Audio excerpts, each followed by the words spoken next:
I was going to ask everybody to drop down and do 10 push-ups, but since you stood for Matt, you're off the hook there. I will actually ask that nobody take out your mobile phone and look at Philip's career site right now. You'll understand why by the end of my presentation. So, just a quick intro, just a bit of a disclaimer. Philips, as some of you may or may not know, went through a major company split in February.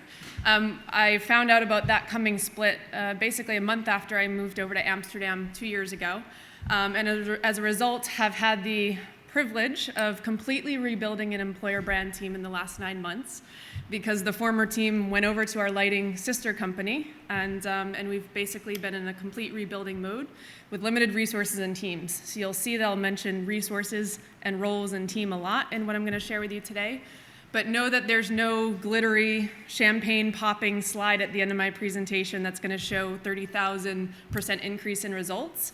Because this has been, I'm here today to share the journey we've been on for the last 9 months. Results are going to come in the next 4 to 5 months, I hope. But Glassdoor asked me to share the approach we're taking because it is quite, I think, innovative and progressive and relevant for what a lot of you are experiencing today. So I hope you'll find value in that more kind of vulnerable, transparent approach. So what comes to mind when you hear Philips? Go ahead, you can shout. Any of you? Lighting. We usually get TVs, headphones. For those of you that don't know, we are now, as of today, a company solely focused on health technology. And that's in the consumer and the professional health spaces. We are tried and true a company that really just try to make life better for people, whether you're in kind of the health and well part of your life or going into more diagnosis, treatment, and recovery. We celebrated our 125th anniversary this year, which is a fun fact, unless you're trying to recruit hothead millennials that want to work for the next sexy startup, and then it's not so good of a fact to share. And similar to Matt, you can see by the numbers, we're a group within the employer brand team of 13 folks spread across various markets and have basically a business of over 35 businesses, functions, over 100 countries, 17 markets to support. So yeah, we have a little bit of budget and some headcount, but similar to Matt's story, we've been on a journey since I started in a North America role 5 years ago to prove the value of that employer branding can bring and build that business case to do more ourselves in-house. And we're constantly having to build cross-functional relationships with teams at our business because we don't have the budget that you would typically think a brand like Philips does. Philips calls it a lean organization. It basically says we're grossly underfunded for the scope that we have to take on. So when I think back, just a quick, about a year ago is when I took on this kind of global role of employer branding for the new Royal Philips. And I was in my first talent acquisition senior leadership team meeting, and we were going into 2016 planning. And our boss at the time kind of said, okay, let's talk about how we're going to better serve our internal customers this year. And I raised my hand and I kind of said, well, I don't mean to be like the out of touch of reality marketing person in the room, but at the end of the day, if we get the best candidates in the door, isn't that going to make our customers happy? And shouldn't we be focusing on the conversation through their lens versus our customer lens? And so that kind of started a conversation, and this fictional figure called Jim was basically brought into those sessions. And I actually have a figurine I was going to bring today. Forgot it on the cat box running to my flight. But everybody in the room dressed like Jim. We had Jim on our desk, and every time we started talking about talent acquisition strategy from an inside perspective, we went back and said, is that going to help Jim get into our doors faster? And is that going to resonate to him? So as a result, we refreshed our mission vision to win exceptional people, the best people in the market that Philips needed for its transforming business, and that providing a compelling candidate experience was going to be our top priority for the year. I've been leading a cross-functional global project team solely focused on this topic. And while today we'll deep dive a little bit more in the employer brand aspects of that strategy, I promise you it's not an employer brand topic. It's something that every single member of talent acquisition is involved in: recruiters, sourcing strategists, competitive intelligence, operations coordinators. Everyone within the TA function is represented on that project team. It includes hiring managers. It includes candidates that we've recently hired. It includes candidates that rejected us. We want to hear from them too. But coming back to kind of how we started the project, we established a few guiding principles. And Well, you can see here, lots resonate similar to Matt's presentation. We wanted to bring that humanism, kind of the brand values into what we do. We say we're a caring company, and we truly do care about improving lives, so we need to care about every candidate. We wanted to see that there was a bigger purpose behind what we were doing. It wasn't just about making sure that recruiters were doing their job. It's about every single person that we bring in has the opportunity to improve our ability to improve lives. And that the scale of impact was important to call out, given the very social and digital nature of the world we live in. That when we change one person's opinion, we changed 7,000, based on some of the recent studies from Social Chorus. And all of this basically just served as a defense mechanism for when I got the typical, very analytical Dutch pushback throughout this process to say, well, we go by the 80-20 rule, right? If 80% are happy, then the 20% don't matter. And so this basically we came back to it, and I said, well, actually, if we all agree here, it does matter. It matters to Jim. It matters to Jim's friends, and it matters to the 25,000 people that Jim can easily reach with a click of a button. So it's helped me overcome a lot of those typical challenging conversations. We also put a number behind it. So using CEB now has a pretty good formula out there that with a combination of some benchmark data and data from your own ATS, you can actually take a look at however many candidates go through your process every year.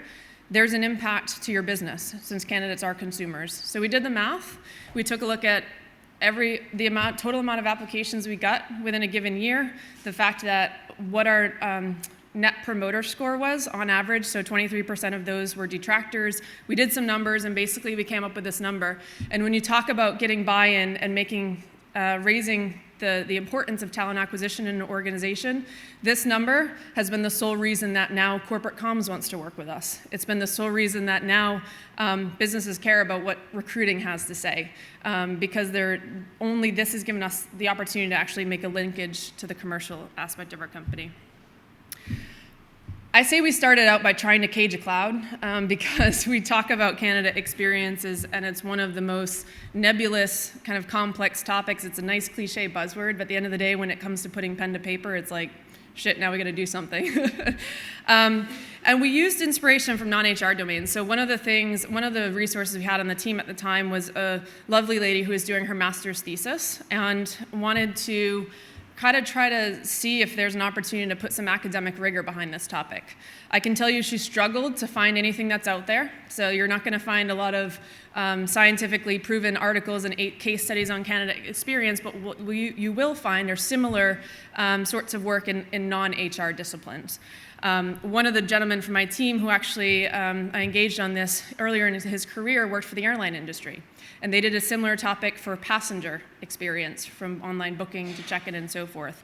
So lots of billboards, lots of getting in a room, talking to people, and we started to plot, and eventually when we got up to 120, I said, guys, we're never gonna plot these points on a map and make something of it. So what we did was come up with 3 categories. From that long list, we said all of them basically go back to 3 things, right? It's either brand communication, it's either interpersonal communication, or it has an operational element, operations or IT. And outside of that, if you look at any single company in the space, that's what everybody has. So where is our point of difference? How are we gonna differentiate what a Philips candidate experience looks like versus any other company out there? So we added in a 4th category, and that's moments of surprise, because that has the ability to make or break someone who's operationally gone through the process, but if you're severely disappointed by a hiring manager missing an interview or the offer you receive, everything else goes to shit, quite honestly. And on the flip side, you can forgive a little bit if at the end of the day, your recruiter sends you a personalized text 10 minutes before your interview and says, good luck, you're gonna nail it. It's actually what my recruiter did for a lot of people that joined my team, and they couldn't have been happier to accept the offer, which, again, was lean. So here's what we came up with. After we did that, we did a ton of research, right? So I had the master's student working on kind of what's out there, academic articles, what are some of the best companies saying. We had a third party come in and do actual live mystery shopping. So you can imagine, we tried not to tell recruiters because we wanted to kind of get them in their natural setting. We didn't tell hiring managers. It was very controversial when they found out, but I don't care. They would have adjusted their behavior, so we didn't want that. We have a 135-page report detailing out exactly what those mystery shopper candidates experienced, the good, the bad, the ugly. We also did, very in-depth interviews. So we interviewed 48 candidates that have rejected us, that we rejected, and also had recently hired. We also did hiring manager interviews and recruiter interviews. And actually what you find is this one thinks the other one's responsible for this, and nobody gets it done. So lots of research went into this. And what we basically came out of at that point is, here are the biggest gaps under each of those 4 categories that we need to solve for. Certainly there were some strengths, but everyone cares about what we're doing for the areas that weren't strengths. But some of the strengths, for example, like our recruiters are really warm and friendly in general. So once they get through the black hole and the systems and kind of that very non-human approach, our people are really kind of making the difference, which is great. But again, it's not the total solution. So we flagged what we saw were the top 2 or 3 gaps in each area. When it came to brand communications, large feedback, we had an inconsistency across our communications. It wasn't surprising given the major shifts our company has gone through and the fact that we really hadn't had a strong employer brand team assembled for quite some time. There was lack of clarity and differentiation. Like Matt was saying, everyone's saying the same thing, and when everyone says the same thing, it means nothing, right? So how do we make sure that our message cuts through the clutter or is actually something that they want to hear about? And we had less than stellar job ads, drastically differing for different reasons in different markets. So for each of these, we assigned solutions. I'm going to go in depth a little bit more on this side because it's an employer brand event, but I do want to share for those of you who have broader responsibilities in your role, there are a couple of other things we did that weren't rocket science and weren't high budget items, but actually we feel are going to make a big difference, right, to the candidates. So interpersonal communication, we felt that expectation management just wasn't happening. And what we heard from candidates is, again, they're very forgiving and understanding as long as they know what's going to happen, right? So even things like, we didn't have on our career website, here's what our recruitment process is and what you can expect. Very simple, but they said it's missing. Hiring manager interview skills training, so this is another one. Hiring managers just think like, it's still an employer market. Like they should be lucky that they have an interview with me today. Talk to the top software developers, they don't agree. So we have just materials, infographics to help them understand the commercial impact of talent to their organization, but also the role of their behavior in that process. And we increased transparency of poor recruiter behavior. We are in the process of transitioning from Taleo to Workday, which goes live in 2 weeks. Yikes. We're using this as a natural opportunity to refresh and name and shame where possible. So right now what's happened is recruiters, for no fault of their own, right, we're typically over forecast like most organizations are, they're moving candidates into the interview status when they're actually have just accepted an offer. So for those of you who know your ATS and the auto-triggered communications that come out of it, they're getting an email about their interview when they actually just accepted their offer. And that's purely based on recruiters dispositioning candidates correctly in the systems. So again, small things that we need to tighten up. Operations and IT. I've been with Philips now almost 5 years. Coming into the organization, I said, your career site's pretty not good. It's been the bane of my existence for 4.5 years now. I've tried multiple proactive approaches and kind of the qualitative side to show this is what candidates expect, this is what other companies are doing, and failed miserably with our HRIT department because every year we have budget cuts. And only as a result of this work and being able to show firsthand some of the really negative comments from candidates and also being able to commercialize the impact of this, we finally have approval for a new career site. So in 3 or 4 months' time, we'll have the Mac Daddy of all career sites. But I promise you, I actually told my team at the start of the year, stop making incremental improvements to what we have, because we're doing ourselves more harm than good. Show that it's failing, show that it's terrible, and only then will we have the platform to create change and do something better. Obviously, very different cultures within companies. I think majority of us would want to favor the proactive approach. In Philips, it's a company right now, specifically in the enabling functions, which we are one of, where you need to prove a burning platform before anything gets done, because they're investing on the commercial side of our businesses, and we needed to adapt to our environment. And lastly, moments of surprise. Basically, there were some negative, some positive, but no clear reputation. So some of the things we're doing, we carve out each year our most critical segments and do some plus ups, some really special things for those folks. Obviously, software developers is one that everyone's in this room is probably struggling with to some degree. And so, when they accept offers, we give Sonicare toothbrushes. We just try to give them a little bit more kind of touch points in the process. In some of our markets, they're doing more local programs, like having a specific lanyard for candidates when they come into the building for interviews, and everybody, in the organization is encouraged when they see that to reach out, to welcome them, to wish them good luck. A little bit more of that personal touch. And empowerment for recruiter individualism. We tend to get, especially in the recruiter role, kind of in that transactional robotic mindset, and it's given us an opportunity to say, hey, whatever you feel like you can do to sweeten the deal. Derek's touch was to text my candidates 10 minutes before their interview and wish them good luck. Other recruiters have their own special touches, and we're okay. We don't need to control that. We don't need everybody to do their, the exact same thing, but at the end of the day, we want everybody to do something special. For our EVP, so we're obviously refreshing our EVP, new company, new focus, et cetera, new team, new market that we're living in. So here's just a couple things that we're doing to approach it differently. Again, not relaunched yet, work in progress.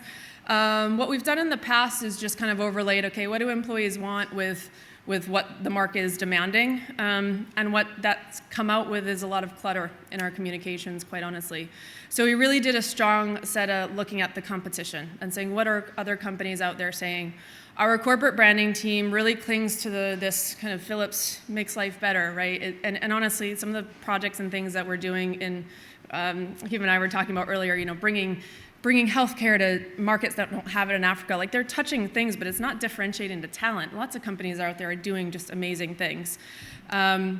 What we also did, though, is come to the realization that we shouldn't just be marketing communication professionals and accept the product that we're given to bring to market. We need to be shaping that product from the inside out. So what we now do, and we define kind of our core EVP themes, if you will, is we say, okay, what are we good at now? And 2 out of the 3 of those themes we bring to market now. Right now, what we do is create an aspirational third theme. Where do we think within the market, if we brought this to market and it was real, we would have a point of differentiation relative to our competition? What are people not saying that we want to say? And we're partnering with, right now, this is in the area a little bit more around playing on the tour of duty concept, and that, the fact that people aren't going to probably join and stay with us forever, and that's okay. So it's more of a play on increasing personal marketability and more of that kind of your best career path as an individual. And so we're partnering with our integrated talent management and kind of career planning teams to actually develop a solution for employees that truly is best in class and differentiating, and we'll bring that proposition to market in 12 to 18 months' time. So constantly kind of reinventing and shaping what we want to say in the future versus what is today, and accepting that. And lastly, it's an always-on. It's an always-on listening environment. Glassdoor has certainly helped us with this a lot. Equally, our CEO is on Glassdoor, and we also prepare reports for our HRLT every quarter to say, here's where we're at relative to the competitors that we really need talent from. And so we're not just going to launch our EVP and say, okay, we're done for a couple of years and we'll revisit it. We are constantly on in social listening programs, reacting, responding, listening to our people, and understanding what we need to maybe need to dial up, dial down, and obviously being more relevant from a segmentation standpoint as well. This is just a quick snapshot of the competitive analysis that I was saying. Sure, we improve lives, but everybody else says that. So again, some insights that we're playing off of. One of the things we're actively working on as well is putting this all into an employer brand experience playbook. Every one of our business groups within Philips, domestic appliances, our oral health care divisions, patient monitoring, every single business group within Philips has what they call a brand experience playbook. We're doing the same, and it's about defining our personas, linking it, describing what the linkage is to our corporate brand, where there's opportunity to really create our own strategy and where there isn't. And also, more importantly, we're introducing what I'm about to share with you, which is a much more consumer journey decision model versus just your typical kind of, here's a couple of templates, go to work. What we've kind of designed this around is the notion of global consistency, local relevancy, of course, but more inspiration versus control. When this is launched in the past, it's like, here's your templates, go plug an image and go. Rather, it's meant to be a playbook that inspires new idea, new programs, new activations, similar to what Matt was talking about, that are much more creative and crowdsourced in nature versus more overly traditional advertising approaches. So what are those touch points? And here's where some of the kind of consumer marketing thinking comes into the employer brand space. And I'm very happy to also have one of my new team members, Martina, in the audience today, who's helped with a lot of this work. She's come over from our business group Coffee. So she did a lot of this work for our consumer marketing teams in Philips and has now helped bring some of that thinking into our space. So again, resourcing is key.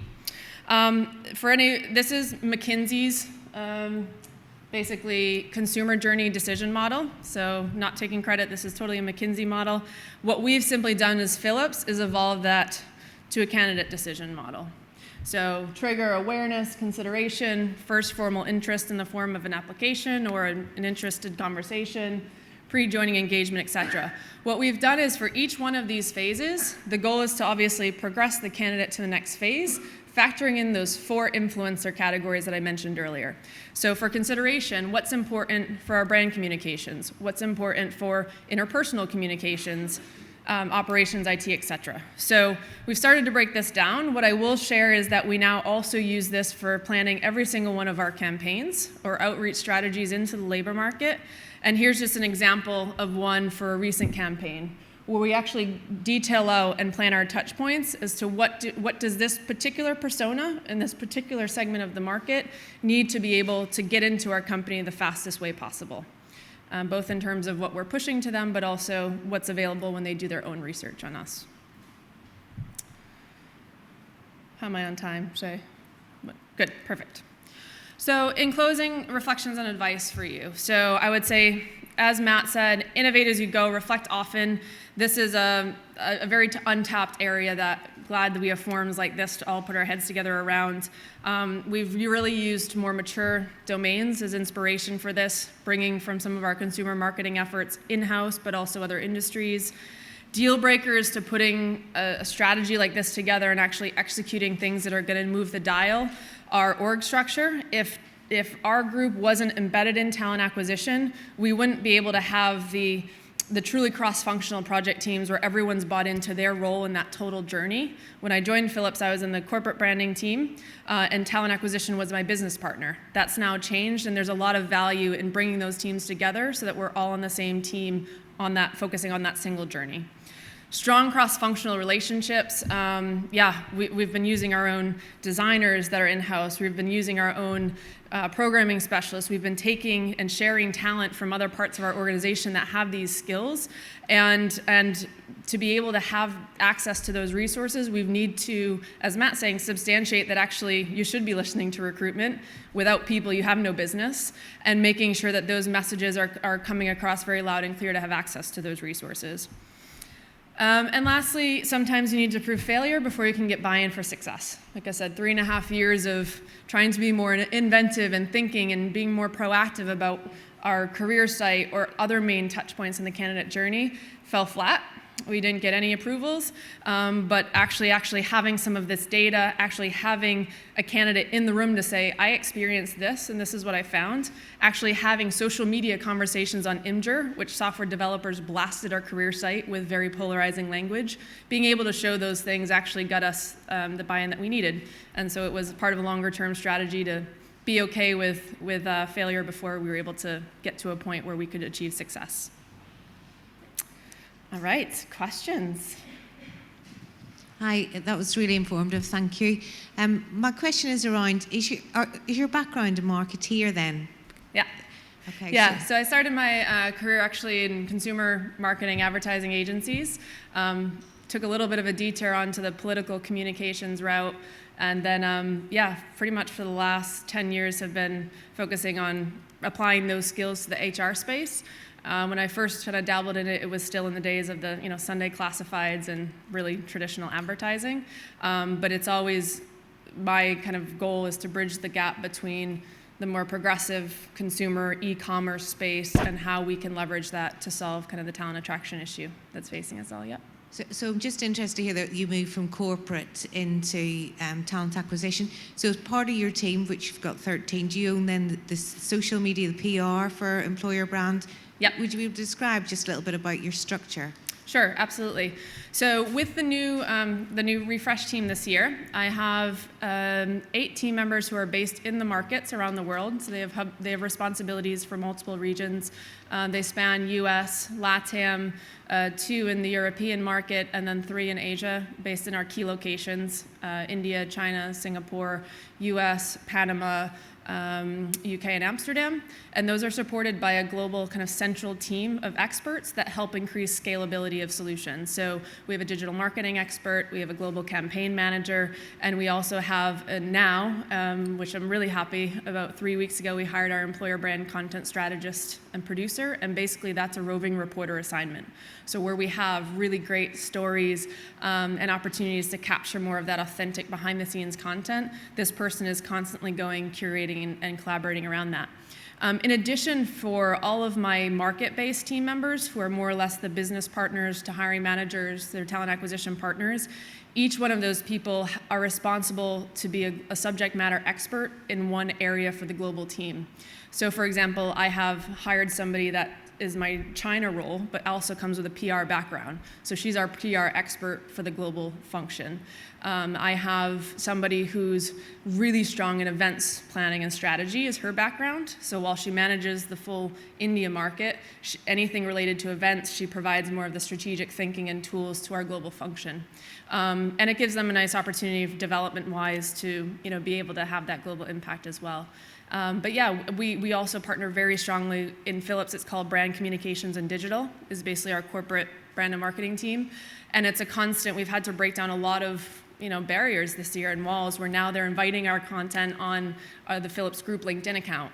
Last year, they wouldn't even allow our content, and now because we got the entry point to do a couple of tests, they actually find that our content is outperforming a lot of the business content on that channel.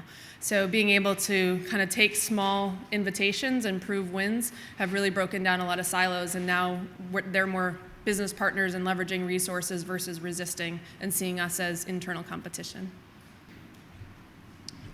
Hi, Lisa. Thanks for that presentation. Very, very useful. You mentioned the candidate journey and the various innovative faces you've obviously got with the candidates in moving them along. I was just interested to know how you communicate or engage with those candidates who do not, make the various stages into being a hire for the company, so that they don't actually have an impact on your EVP strategy.